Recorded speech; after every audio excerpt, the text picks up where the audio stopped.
अगला नंबर है जप, यानी जाप करना भी परमात्मा प्राप्ति के अंदर एक साधना के अंतर्गत आता है।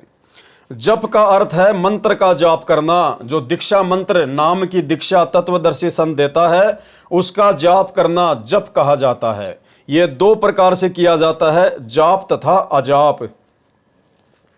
जाप जो जीव से उच्चारण किया जाता है वह जाप कहा जाता है। जैसे परमेश्वर ने हमारे को नाम दीक्षा के समय जो प्रथम मंत्र दिया है जिसमें 7 मंत्र होते हैं उसको जीव से सुमरण किया जाता है, उसको जिव्या से किया जाता है। दूसरा परमेश्वर ने बताया आप उसको मानसिक तौर पर भी जाप कर सकते हो, यानी प्रथम मंत्र को बोलकर भी कर सकते हैं और मन ही मन में भी कर सकते हैं। जो जिव्या से उच्चारण किया जाता है वह जाप कहा जाता है। जाप करने का नाम शास्त्र अनुकूल अर्थात शास्त्र प्रमाणित होना ही लाभप्रद है। शास्त्रों में कौन कौन से नाम जाप के कहे हैं वे जानना अनिवार्य है। भक्ति के लिए प्रमाणित शास्त्र 3 ही हैं। कौन कौन से? चारों वेद, जिनमें ऋग्वेद, यजुर्वेद, सामवेद तथा अथर्ववेद हैं। इन्हीं चारों वेदों का सारांश श्रीमद् भगवद गीता। तीसरे नंबर पर सूक्ष्म वेद, जिसको हम कबीर सागर या गरीबदास जी महाराज जी का सदग्रंथ साहिब भी कह सकते हैं। वेद 4 और गीता में कौन कौन से मंत्र जाप करने का निर्देश है? पहले 4 वेद यजुर्वेद अध्याय 40 मंत्र 15 में कहा है कि ओम नाम का जाप कार्य करते करते सुमरण कर, विशेष कसक के साथ सुमरण कर तथा मनुष्य जन्म का मूल कर्तव्य जानकर सुमरण कर।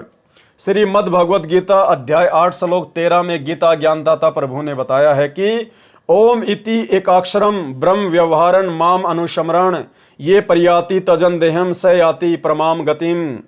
अनुवाद, मुझ ब्रह्म का ओम यह एक अक्षर है, उच्चारण करके सुमरण करता हुआ जो शरीर त्याग कर जाता है वह ओम के जप से मिलने वाली परम गति को प्राप्त होता है।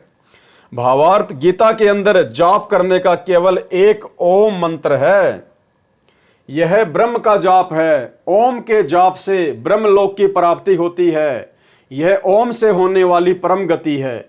यही प्रमाण श्री देवी पुराण गीता प्रेस गोरखपुर से प्रकाशित सचित्र मोटा टाइप केवल हिंदी के 7वें स्कंद प्रश्न नंबर 562-563 पर श्री देवी दुर्गा जी ने राजा हिमालय से कहा था कि मेरी पूजा सहित अन्य सब पूजाओं को त्याग कर केवल एक ओम नाम का जाप कर, ब्रह्म प्राप्ति का उद्देश्य रखकर ओम का जाप कर, जिससे उस ब्रह्म को प्राप्त हो जाएगा। वह ब्रह्म दिव्य आकाश में ब्रह्मलोक में रहता है, तू ब्रह्मलोक में चला जाएगा।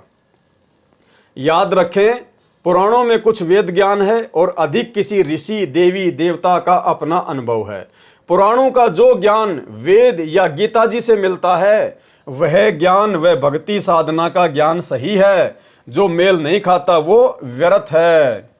उपरोक्त हमने ग्रहण नहीं करना है, यानी पुराणों का जो ज्ञान वेद और गीता से मेल नहीं खाता वो हमने ग्रहण नहीं करना है। उपरोक्त कथन से स्पष्ट हुआ कि ओम नाम के जाप से ब्रह्मलोक प्राप्ति होती है, क्योंकि ओम नाम ब्रह्म का जाप मंत्र है।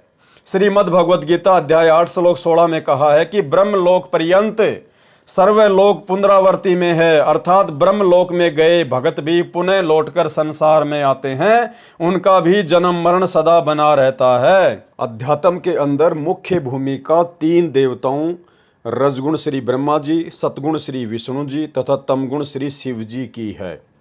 इसके साथ साथ श्री गणेश जी तथा श्री देवी जी की भी भूमिका है, क्योंकि यह 5 शक्तियां अन्य देवताओं तथा गणों में प्रधान हैं। इन सर्व का स्थान मानव शरीर में बने चक्रों से है। जैसे मूल कमल में गणेश जी, स्वाद चक्र सावित्री व ब्रह्मा जी, नाभि चक्र में लक्ष्मी विष्णु। जैसे मूल कमल में गणेश जी, स्वाद चक्र में सावित्री व ब्रह्मा जी, नाभि चक्र में लक्ष्मी विष्णु जी, हृदय कमल में शिव जी व पार्वती जी तथा कंठ कमल में श्री देवी जी का वास है। इसलिए इनकी साधना भी अनिवार्य है। इनके अतिरिक्त 3 प्रभु हैं जो अध्यात्म के खंभ हैं। पहला क्षर पुरुष अर्थात काल, यह 21 ब्रह्मांडों का प्रभु है। एक ब्रह्मांड में पूर्वोक्त देवी व देवता अपने अपने विभाग के प्रधान हैं। जैसे श्री ब्रह्मा जी रजोगुण विभाग के, श्री विष्णु जी सतोगुण विभाग के तथा श्री शिव जी तमोगुण विभाग के मंत्री हैं। एक ब्रह्मांड के 14 लोकों के अतिरिक्त 3 लोक पृथ्वी लोक, स्वर्गलोक तथा पाताल लोक है। इन पर ही इन तीनों देवताओं का आधिपत्य है। श्री शिव जी के लोक में ही श्री गणेश जी का अलग लोक है। वहाँ पर शिव जी के गण रहते हैं। उनका प्रधान श्री गणेश जी है। श्री देवी जी 14 लोकों तथा इन तीनों लोकों पर भी मालकिन है। ब्रह्म ने दुर्गा जी को एक ब्रह्मांड की प्रधान शक्ति बनाया है। स्वयं अव्यक्त रहता है, किसी के समझ में नहीं आता। प्रमाण गीता अध्याय 7 श्लोक 24 व 25। ब्रह्म की प्रभुता 21 ब्रह्मांडों पर है, इसी को क्षर पुरुष कहा जाता है। दूसरे नंबर पर अक्षर पुरुष, यह 7 संख्य ब्रह्मांडों का स्वामी है। इसकी हमारे अध्यात्म मार्ग में बहुत कम तथा बहुत महत्वपूर्ण भूमिका है। श्रीमद् भगवद गीता अध्याय 15 श्लोक 4 तथा अध्याय 18 श्लोक 62 में कहा है कि पूर्ण मोक्ष प्राप्ति के लिए अक्षर पुरुष के नाम मंत्र का जाप करना अनिवार्य है। गीता अध्याय 15 श्लोक 4 में कहा है कि तत्वदर्शी संत से तत्व ज्ञान प्राप्ति के पश्चात परमेश्वर के उस परम पद की खोज करनी चाहिए, जहां जाने के पश्चात साधक फिर लौटकर पुनः संसार में नहीं आते। जिस परमेश्वर ने सर्व ब्रह्मांडों की रचना की, केवल उसी की पूजा करें। गीता अध्याय 15 श्लोक 4। गीता अध्याय 18 श्लोक 62 में, ये यहाँ पर मिसप्रिंट हो गया है, यहाँ पे 18 है। गीता अध्याय 18 श्लोक 62 में गीता ज्ञानदाता ब्रह्म ने कहा है कि हे भारत, तू सर्व भाव से उस परमेश्वर की शरण में जा। उस परमेश्वर की कृपा से ही तू परम शांति तथा शाश्वत स्थान अमरलोक को प्राप्त होगा। हमारे अध्यात्म मार्ग में विशेषकर 2 प्रभुओं का महत्व है। प्रथम तो क्षर पुरुष ब्रह्मकाल का, क्योंकि हम इसके लोक में फंसे हैं, और हमने तीसरे प्रभु पर अक्षर पुरुष के लोक में जाना है, जहां जाने के पश्चात साधक लौटकर पुनः संसार में कभी नहीं आते। नंबर 3, परम अक्षर ब्रह्म, यह कुल का मालिक है। यह असंख्य ब्रह्मांडों का प्रभु है। यह क्षर पुरुष तथा अक्षर पुरुष का भी स्वामी है। यह सब देवों का देव, वास्तव में महादेव है। अक्षरदास सतगुरु रामपाल जी भगवान की स्तुति में जब महादेव शब्द यूज करता है तो बहुत सारे भाई बहनों को शंका होती है कि महादेव तो शंकर जी को कहते हैं, शिव जी को कहते हैं। यहाँ परमात्मा ने स्पष्ट कर दिया है, यह सब देवों का देव, वास्तव में महादेव। महादेव यानी जिसके ऊपर अन्य कोई देव ना हो। तो परमेश्वर रामपाल जी वर्तमान में ही नहीं, सृष्टि के आदि काल से देवों के देव महादेव हैं। इनसे ऊपर कोई भी देव नहीं है। हम साधकों को क्षर पुरुष के लोक से निकलकर परम अक्षर पुरुष के लोक में जाने के लिए साधना जरूरी है। क्षर पुरुष, अक्षर पुरुष तथा परम अक्षर पुरुष का प्रमाण गीता अध्याय 15 श्लोक नंबर 16 व 17 तथा अध्याय 8 श्लोक 3 में है।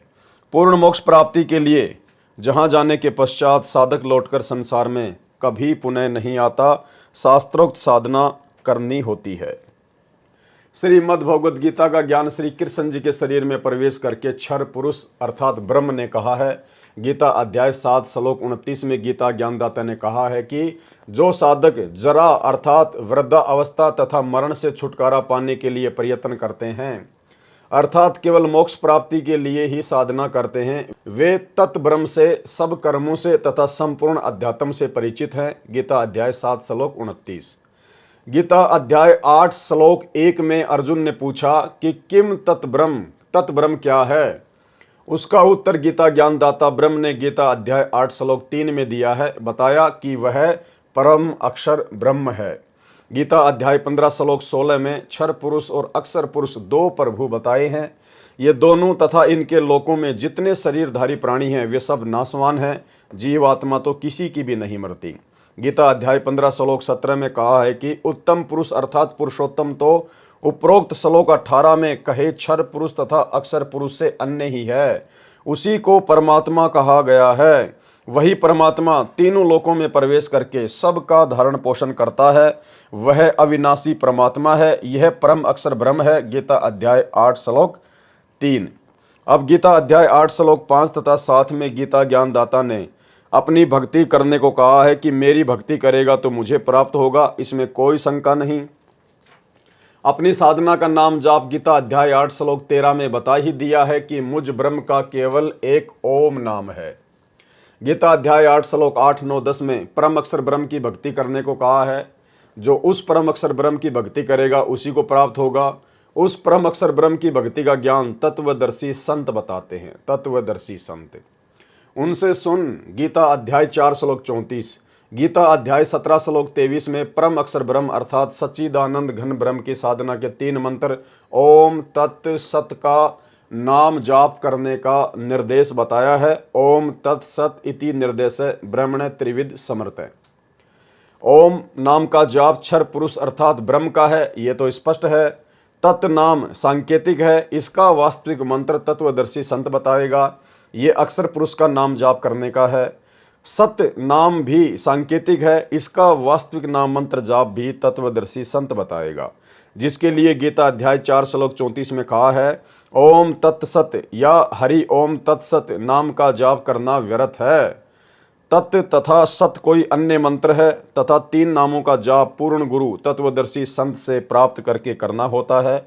इसको 3 विधि से जपा जाता है। ये तो नाम जाप करने के होते हैं क्षर पुरुष, अक्षर पुरुष और परम अक्षर पुरुष की साधना में। इसके अतिरिक्त अन्य शक्तियों के नाम जाप भी करने होते हैं जो मानव शरीर में बने कमल चक्रों को खोलने के लिए किए जाते हैं, जिस कारण से अंत समय जब साधक शरीर त्याग कर परम धाम को चलता है तो सर्वप्रथम मूल कमल में जाता है। वहाँ पर श्री गणेश जी का कार्यालय है।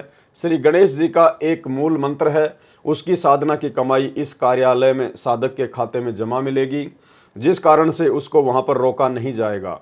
वह कमाई साधना वहीं पर छोड़कर श्री गणेश जी के गणों से नो ड्यू सर्टिफिकेट, कोई बकाया लेन देन नहीं है का प्रमाण पत्र लेकर फिर श्री लक्ष्मी और विष्णु जी के नाभि कमल में साधक जाता है। इसी प्रकार फिर हृदय कमल में श्री शिव तथा पार्वती जी के कार्यालय से नाम कमाई के बदले में प्रमाण पत्र लेकर फिर कंठ कमल में श्री दुर्गा जी के कार्यालय से प्रमाण पत्र लेकर साधक निर्बाध त्रिकुटी कमल जो गुरु बचन पे डट गए, कट गए फंद 84 के, कट गए फंद 84 के, कट गए फंद 84 के।